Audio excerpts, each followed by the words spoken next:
ఒక సామెత ఉండేదండి, ఎంచకరా పంచేవు అని, ఎంచితే పంచుతాడు అని. ఏదైనా సరే ఎవరికైనా ఒక వస్తువు మనం పెట్టేటప్పుడు పుచ్చు సచ్చు చూసి మంచిది పెట్టాలంట. ఈ ఏదైనా చెడుది పెట్టామనుకోండి, భగవంతుడు ఏదో ఒక రూపంలో మళ్ళీ మనకు అది వస్తుంది.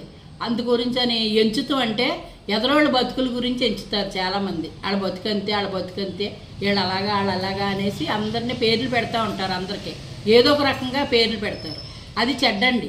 ఎందుకంటే అది మళ్ళీ రిపీట్ అయిపోతూ ఉంటుంది. మనకో మన పిల్లలకో మన వెనకాల వాళ్ళకో మన మనవలకో మళ్ళీ అది వర్తించేలాగా వచ్చేస్తుంది అనమాట. ఎప్పుడూ కూడా ఒకళ్ళని అనకూడదు, ఒకళ్ళ చేత అనిపించుకోకూడదు.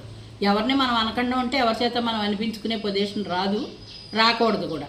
అలాగే ఏదైనా చేసుకున్నంతమ్మా అనేవారు. పూజ పునస్కారం చక్కగా పద్ధతిగా ఉండటం, మంచిగా ఉండటం, మంచి మాట్లాడటం, ఏదైనా కావాలనుకున్న వాళ్ళకి మంచి చెప్పటం, అలాంటివి ఉన్నాయనుకోండి మనకు కూడా అది వర్తింతది. భగవంతుడు మనకు అది ప్రసాదిస్తాడు. అలాగే మంచి వస్తువు ఎదరోళ్ళకి పెట్టాలి అన్నారు. ఇప్పుడు మన గుమ్మంకాడికి వచ్చి ఎవరైనా అమ్మ ఆకలేస్తుంది ఇప్పుడు అన్నం పెట్టండి అని అన్నారనుకోండి, మనకు కలిగిన కాడికే ఏమి కూర లేదు ఇంట్లో అనుకున్నప్పుడు ఒక పచ్చడో లేకపోతే ఇంత మజ్జిగో వేసి పెట్టామనుకోండి, అది కూడా తృప్తిగా తింటారు ఆకలితో ఉన్నప్పుడు. అది మనకి భగవంతుడు పెట్టి ఉంచుతాడు. ఏమంటారు చెప్పండి? అది కాకుండా ఎందుకు పెట్టాలి, వాళ్ళు బాగానే ఉన్నారు, వాళ్ళు రాళ్ళలో ఉన్నారు అని వాళ్ళని ఎంచుతాం ఒక్కొక్కసారి. అలాంటివి ఎంచకూడదండి. అలాంటి విమర్శ చేయకూడదు. మనకు కలిగి ఉంటే పెట్టడం. ఒకవేళ ఏదన్నా లేదు అనుకోండి, అరటిపండు ఏదన్నా పండు ఉంటే చేతిలో పెట్టి ఇదిగోనమ్మా అంటే అక్కడికి అయిపోద్ది.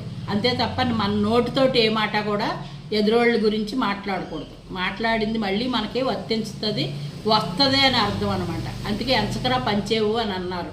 ఎప్పుడు ఎవరిని కూడా మనం ఎంచి మాట్లాడకూడదు. ఎంచి మాట్లాడతాం అంటే దాని అర్థం ఏంటంటే చాలామంది తీసి పడేసినట్టు మాట్లాడతారు.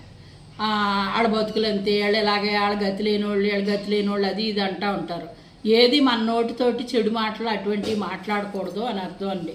మనం మాట్లాడేమనుకోండి అది భగవంతుడు పంచుంచుతాడంట. నువ్వు వాళ్ళని అన్నావు కదా, ఇది నీకు ఇస్తున్నాను అని చెప్తాడంట.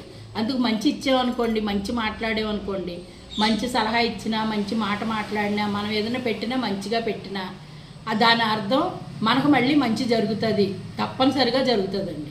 ఎందుకంటే ఎప్పుడు కూడా మనం ఇలా అని కోరుకోవాలి, ఇలాగని కోరుకోకూడదు. భగవంతుడి ముందు ఇలా పెట్టుకోవాలి, ప్రజల ముందు ఇలా పెట్టాలి. అది గుర్తుపెట్టుకోవాలి. ఇలా పెడతాం భగవంతుడిని, ఇలా 2 చేతులు పెట్టి చెంగు పెట్టి అడుగుతాం భిక్ష వేయమని భగవంతుడికి. అది ప్రజల దగ్గర అనుకోండి, మనం ఏదైనా పెడితే ఇలా పైన పెట్టాలి, మనం అడగకూడదు. మనకు కలిగి ఉన్న మట్టుకి మనం పెట్టాలి.